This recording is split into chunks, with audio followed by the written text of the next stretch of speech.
Arestado ang isang 20 taong gulang na college student matapos na mahulihan ng marijuana sa ikinasang buy-bust operation ng otoridad sa Villa Virginia Subdivision, Barangay Concepcion Pequeña, Naga City, kagabi Hulyo 28. Kinilala ng Naga City Police Office ang suspect na si alias Kim, residente ng San Antonio, Pili, Camarines Sur. Nakumpiska sa kanya ang 2 heat-sealed transparent plastic sachets, isang pirasong dilaw na papel na may lamang pinatuyong marijuana at isang vape container na may lamang pinaghihinalaang marijuana oil.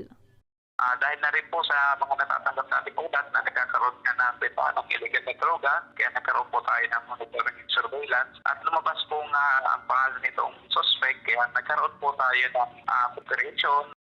Dumadayo lamang umano ang suspect sa lugar para sa kanyang illegal na transaksyon.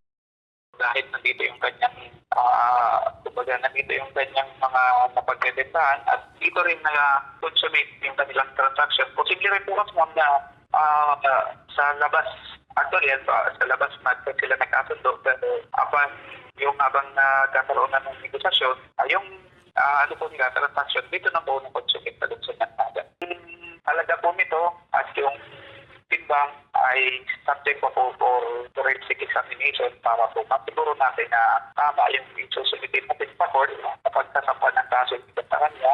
Sa ngayon ay nasa kustodiya pa ng Police Station 2 ang suspect na posibleng maharap sa kasong paglabag sa Sections 5, 11, 12 at 15 ng RA 9165 o ang Comprehensive Dangerous Drugs Act of 2002. Para sa mga balitang Tatak Bicol, El Yanzon.